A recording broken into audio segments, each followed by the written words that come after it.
Hello students, welcome to my YouTube channel Neat Chemistry. আমরা আজকে equivalent wait সম্পর্কে আলোচনা করব ক্লাস 11 এর। তো প্রথমে আমরা ইকুইভ্যালেন্ট ওয়েট কি এটা আমরা বুঝব।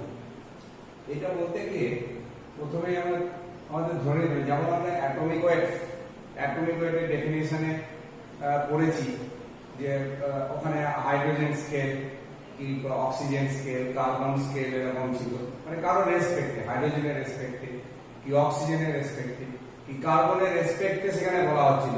ঠিক ইকুইভ্যালেন্ট ওয়েটটাও ঠিক তাই। যেমন হাইড্রোজেনের ইকুইভ্যালেন্ট ওয়েট ধরে নেওয়া হয় 1.008, অক্সিজেনের ধরে নেওয়া হয় 8 আর ক্লোরিনের ধরে নেওয়া হয় 35.5। এই ভ্যালুগুলো মনে রাখবেন। 1.008 অক্সিজেনের 8 ক্লোরিনের 35.5 এইটা ধরে নেওয়া হয়েছে।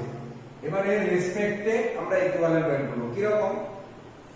একটা এলিমেন্ট, সাপোজ একটা এলিমেন্ট A, সেই এলিমেন্ট A যদি 1.008 গ্রাম হাইড্রোজেন, এলিমেন্ট A এর যত গ্রাম বা মাস অফ এলিমেন্ট A সে কম্বাইন করছে 1.008 গ্রাম হাইড্রোজেন और 8 গ্রাম অক্সিজেন और 35.5 গ্রাম ক্লোরিনের সঙ্গে যদি কম্বাইন করে বা এই পরিমাণের হাইড্রোজেন অক্সিজেন বা ক্লোরিনকে কোন কম্পাউন্ড থেকে যদি রিপ্লেস করে, তাহলে যত গ্রাম এ সেটা করছে, যত গ্রাম এই এলিমেন্টটা করছে, সেটাই হচ্ছে তার ইকুইভ্যালেন্ট ওয়েট। তাহলে আমরা আবার বলছি, রিপিট করছি, এইগুলো ফিক্সড। হাইড্রোজেনের 1.008, অক্সিজেনের 8, ক্লোরিনের 35.5। তাহলে কোন মৌলের যত গ্রাম 1.008 গ্রাম ওজনের হাইড্রোজেন, 8 গ্রাম ওজনের অক্সিজেন বা 35.5 গ্রাম ওজনের ক্লোরিনের সঙ্গে যুক্ত হয় বা ওই পরিমাণ হাইড্রোজেন অক্সিজেন বা ক্লোরিনকে কোন যৌগ থেকে প্রতিস্থাপিত করে, মৌলের তত গ্রাম পরিমাণকে তার তুল্যাঙ্ক ভার বলে।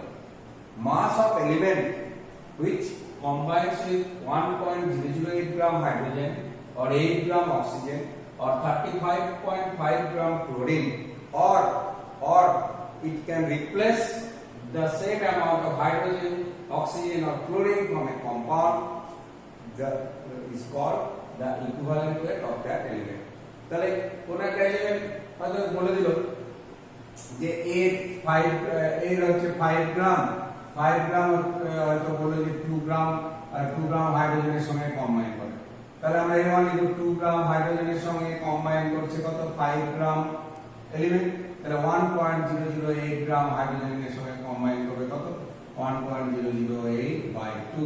তাহলে এটাই হচ্ছে equivalent weight of the element. ঠিক আছে, অক্সিজেনের সঙ্গে হবে, ক্লোরিনের সঙ্গে হবে। তাহলে এটা আমরা একটা ফর্মুলা দিয়ে আমরা এগুলোকে লিখতে পারি। তাহলে ইকুইভ্যালেন্ট ওয়েট আমরা এইভাবে লিখব, equivalent weight is equal to mass of element in gram divided by mass of hydrogen into 1.008 is equal to mass of element in gram by mass of oxygen into 8 is equal to mass of element in gram divided by mass of chlorine into 35.5। তাহলে কোন মৌলের ভর by হাইড্রোজেনের ভর into 1.008 বা মৌলের ভর by অক্সিজেনের ভর ইনটু 8 বা মৌলের ভর বাই ক্লোরিনের ভর ইনটু 35.5। তাহলে এরকম হবে mass of element by mass of hydrogen into 1.008।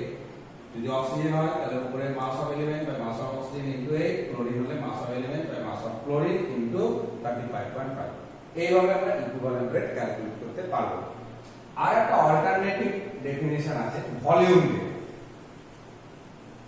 Volume বা আয়তন দিয়ে একটা ইকুইভ্যালেন্ট ওয়েট আমরা তাহলে করতে হবে। আয়তন দেখি রকম, এটা অবশ্যই এসটিপি তে, এসটিপি অর এনটিপি, এইটাতে ভলিউম কিরকম, হাইড্রোজেনের ধরে নেওয়া আছে 11200 এত ml বা 11.2 লিটার, অক্সিজেনের হচ্ছে 5600 ml is equal to 5.6 litre, আর ক্লোরিনের হচ্ছে ক্লোরিনের ওই একই রকম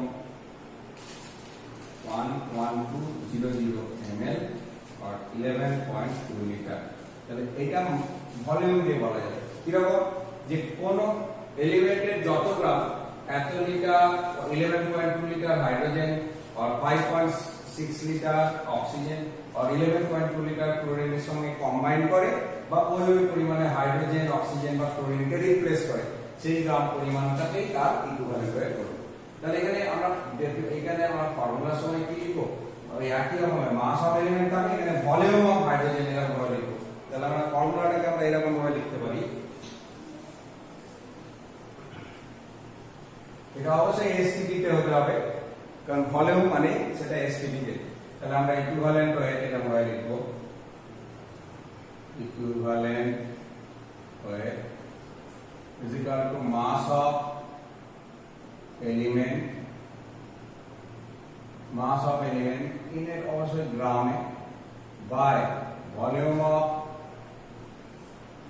of hydrogen, volume of hydrogen into 11.2 litre দিয়ে হয় যদি তাহলে 11.2 ভলিউম অফ হাইড্রোজেন, এটা অবশ্যই তাহলে লিটারে করতে হবে। তাহলে একই রকম ভাবে মাস অফ এলিমেন্ট এটা গ্রামে by volume of oxygen in liter into 5.6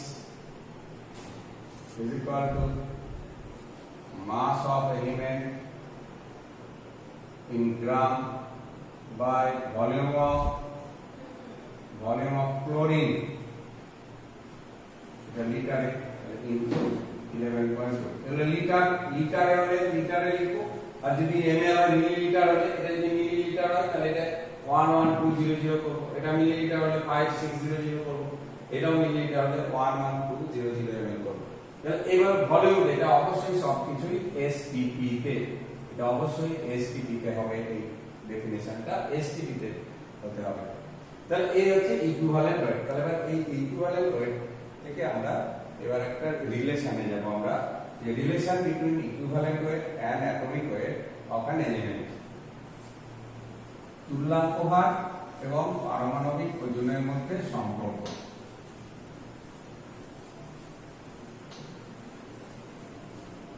relation between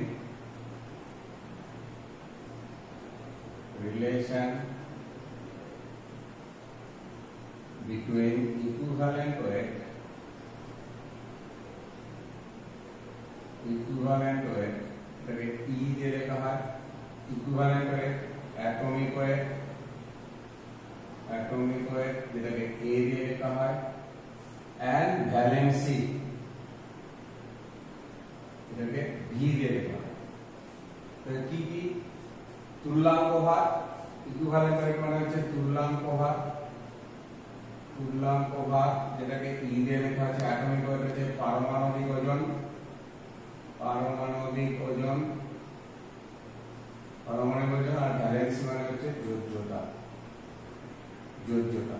এই তিনটের মধ্যে রিলেশন। ভ্যালেন্সি ডেফিনিশন থেকে আমরা কি জানি, ভ্যালেন্সি বা যোজ্যতা ডেফিনিশন থেকে আমরা জানি যে হাইড্রোজেন দিয়ে যদি বলি যে কোন একটা এলিমেন্টে একটা অ্যাটমের সঙ্গে যতগুলো হাইড্রোজেন অ্যাটম কম্বাইন করতে পারে সেটাই হচ্ছে তার ভ্যালেন্সি। তাহলে ভি যদি ভ্যালেন্সি হয় তাহলে আমরা কি বলবো, V number of hydrogen atoms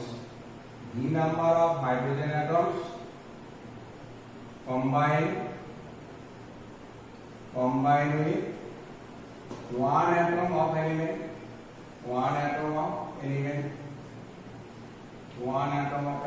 এটা হতে পারে ভ্যালেন্সি ডেফিনিশন থেকে আমরা এটা পাই। তাহলে V number of hydrogen atoms এর মাস কত হবে, ভি ইনটু 1.008, মানে অ্যাটমিক ওয়েট অফ হাইড্রোজেন হচ্ছে 1.008। তাহলে V into 1.008 gram hydrogen combined with atomic weight হবে A ধরা আছে A gram of the atom of the element তাহলে V into 1.008 গ্রাম হাইড্রোজেন কম্বাইন করছে A গ্রাম কোন মৌলের সঙ্গে তাহলে 1.008 গ্রাম হাইড্রোজেন কম্বাইন করবে কত সঙ্গে A into 1.008 by V into 1.008 is equal to A by V gram of the element. এটাই হচ্ছে equivalent wait therefore equivalent weight is equal to A by V তাহলে অ্যাটমিক ওয়েট বাই ভ্যালেন্সি তাহলে atomic wait by valency তাহলে E is equal to A by V এটা যে কোনো একটা এলিমেন্টের ক্ষেত্রে আমরা ইকুইভ্যালেন্ট ওয়েট এভাবে লিখতে পারি তাহলে অ্যাটমিক ওয়েট যার যত তাকে ভ্যালেন্সি দিয়ে আমরা ডিভাইড করলে ইকুইভ্যালেন্ট ওয়েট পাবো তাহলে এই হচ্ছে রিলেশন নেক্সট আমরা আসবো যে equivalent weight may vary equivalent weight may vary তুল্যাঙ্ক ভার পরিবর্তনশীল চেঞ্জেবল ইকুইভ্যালেন্ট ওয়েটটা চেঞ্জ হয় কেন হয় A is equal to A by B তাহলে A হচ্ছে একটা কনস্ট্যান্ট যে কোনো একটা এলিমেন্টের ক্ষেত্রে অ্যাটমিক ওয়েট বা পারমাণবিক ওজন নির্দিষ্ট কনস্ট্যান্ট কিন্তু ভ্যালেন্সি চেঞ্জেবল পরিবর্তনশীল ভ্যালেন্সি বা যোজ্যতা পরিবর্তন হয় তার সেই কারণে ই এটাও হচ্ছে চেঞ্জেবল এটাও তাহলে চেঞ্জ হবে ভ্যালেন্সি পরিবর্তনশীল কেউ একটা এক্সাম্পল দিয়ে তাহলে বুঝতে পারবে যেমন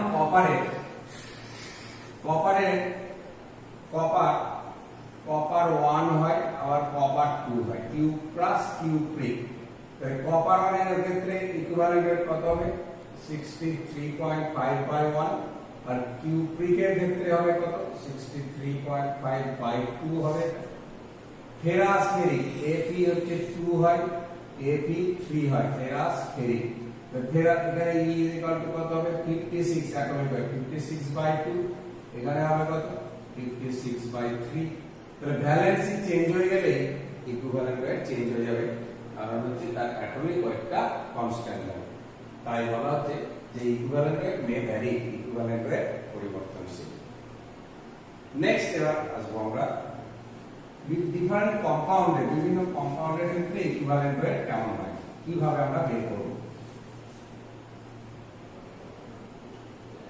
প্রথমে আসছে 1 নম্বর অ্যাসিডের তুল্যাঙ্ক ভার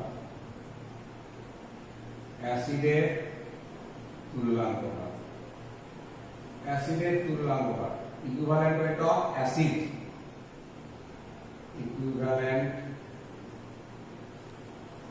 অফ অ্যাসিড অ্যাসিডের ইকুইভ্যালেন্ট ওয়েট কিভাবে বের করব আমরা একবারে ডাইরেক্ট ইকুয়েশন লিখছি ইকুইভ্যালেন্ট ওয়েট তুল্যাঙ্ক ভার is equal to molecular weight by basicity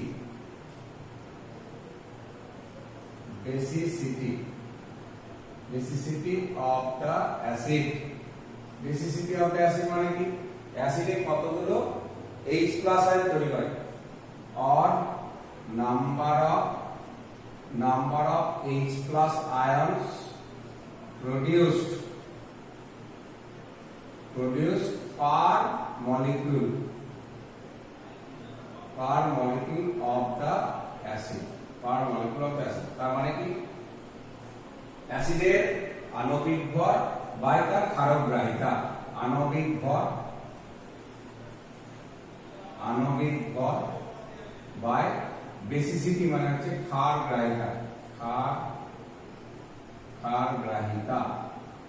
অর্থাৎ যেমন সালফিউরিক অ্যাসিড H2SO4 যদি হয় তাহলে H2SO4 বা HCl দিয়া করতে হবে HCl এর ক্ষেত্রে ইকুইভ্যালেন্ট ওয়েট কি হবে এর মলিকুলার ওয়েট হচ্ছে 36.5 বাই 1। কারণ কি HCl টা ভেঙে গিয়ে H প্লাস আর Cl মাইনাস, তাহলে একটা H প্লাস তাই 1 দিয়ে ডিভাইড করব।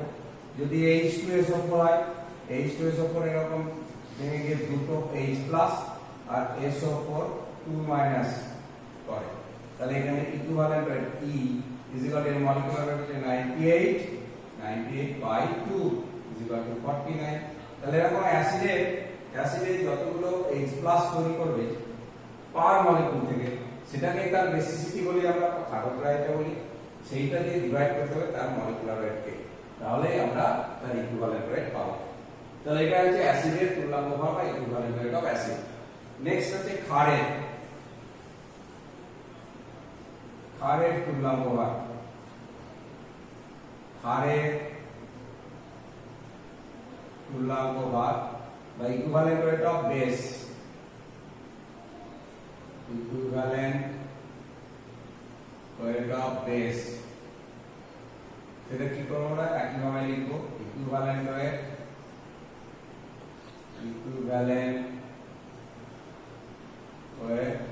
is equal to molecular weight by acidity of the base. Acidity of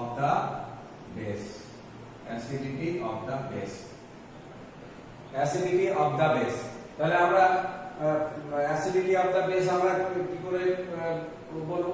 তাহলে যে কোনো বেসের ক্ষেত্রে যতগুলো OH মাইনাস আয়ন তৈরি হবে, সেটা কি তার অ্যাসিডিটি বলে। তাহলে যে কোনো বেসের ক্ষেত্রে তাহলে কি করব? তার মলিকুলার ওয়েটকে কতগুলো H প্লাস তৈরি করে, কতগুলো H প্লাস পার মলিকুল, একটা মলিকুল থেকে কতগুলো H প্লাস তৈরি হয়, সেই কতগুলো OH মাইনাস তৈরি হয় সেইটা দিয়ে ডিভাইড করব। তাহলে যেমন NaOH এর ক্ষেত্রে একটা OH মাইনাস, ক্যালসিয়াম হাইড্রোক্সাইড যদি হয় CaOH হয়, তাহলে সেখানে দুটো OH মাইনাস, তাহলে 2 দিয়ে ডিভাইড করব তার মলিকুলার ওয়েটকে। এরকম ভাবে যতগুলো OH মাইনাস পার মলিকুল, একটা মলিকুল থেকে যতগুলো OH মাইনাস তৈরি হবে সেই নাম্বারটা দিয়ে তার মলিকুলার ওয়েটকে ডিভাইড করলেই সেটাই পাবো আমরা বেসের ইকুইভ্যালেন্ট ওয়েট। তো এইভাবে হবে আণবিক ওজন বাই অ্যাসিডের অম্লগ্রাহিতা।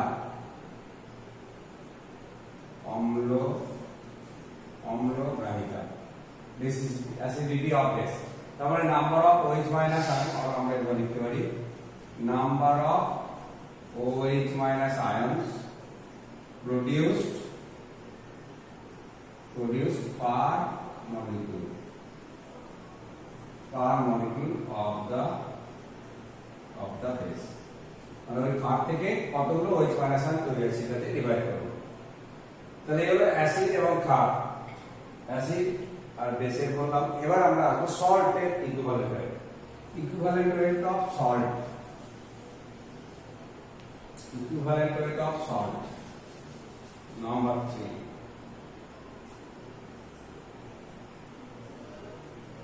equivalent weight of salt। লবণের তুল্যাঙ্ক ভর,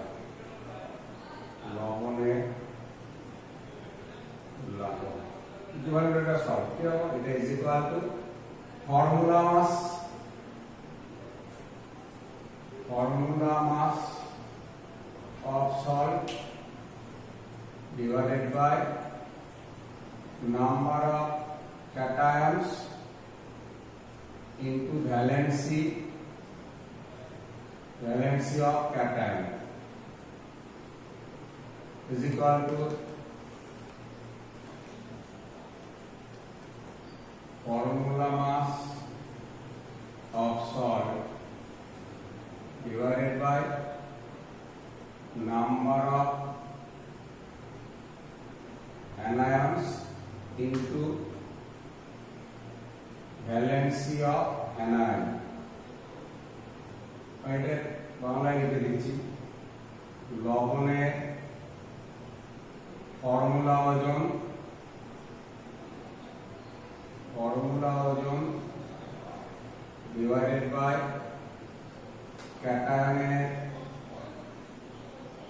ক্যাটায়নের সংখ্যা ইনটু ক্যাটায়নের যোজ্যতা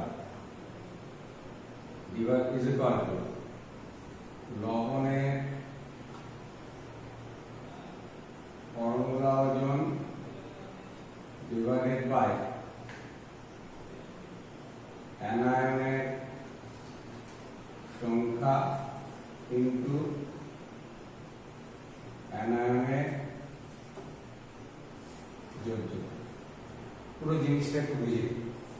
তাহলে ইকুইভ্যালেন্ট ওয়েট অফ সল্ট, সল্টের ইকুইভ্যালেন্ট ওয়েট বের করতে গেলে ফর্মুলা মাস অফ সল্ট বা লবণের ফর্মুলা ওজন বলা হয়। ফর্মুলা ওজন মানে যেমন একটা NaCl বের করি, NaCl এর হচ্ছে কত, সোডিয়াম হচ্ছে 23 plus chlorine 35.5 is equal to 58.5। তাহলে 58.5 এটা হচ্ছে formula mass. What is formula mass বা ফর্মুলা ওজন কাকে বলে? ফর্মুলা মাস কোথায় ইউজ করি? ফর্মুলা মাস হচ্ছে কোনো আয়নিক কম্পাউন্ড যদি হয়, আয়নিক কম্পাউন্ডের ক্ষেত্রে একটা মলিকুলের কোনো এক্সিস্টেন্স নেই, যেমন NaCl, একটা NaCl মলিকুল বলে কিছু হয় না, কারণ এরা ল্যাটিস স্ট্রাকচার তৈরি করে। এগুলো পরে আমরা ডিসকাস করব ভালোভাবে। ল্যাটিস স্ট্রাকচার মানে একটা Na+Cl- এরকম ভাবে সাজানো থাকে পরপর, ফলে একটা NaCl মলিকুলের কোনো এক্সিস্টেন্স নেই।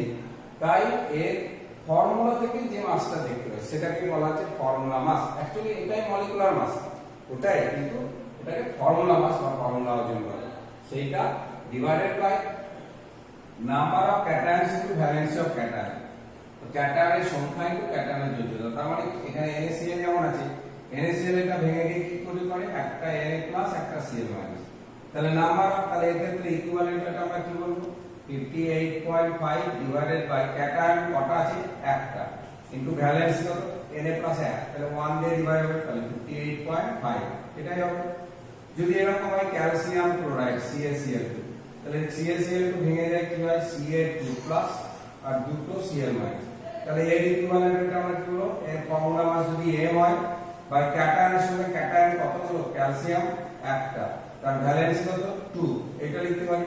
অথবা এটাকে আমরা অ্যানায়ন দিয়ে দিলে অ্যানায়নের কতগুলো আছে? দুটো আছে ক্লোরাইড, তাহলে 2 ইনটু তার ভ্যালেন্সি কত? Cl- মানে 1, অ্যাকচুয়ালি তাহলে এটা M/2। তাহলে এরকম ভাবে কতগুলো ক্যাটায়ন আছে সেই ক্যাটায়নের সংখ্যা ইনটু তার ভ্যালেন্সি, এটা দিয়ে আমরা গুণ করে ওই মলিকুলারটাকে ডিভাইড করছি, অ্যানায়ন দিয়ে করছি। দ্যাট মিন্স যে formula mass by total positive charge or total negative charge. তাহলে equivalent weight of salt is equal to formula mass of salt divided by total positive charge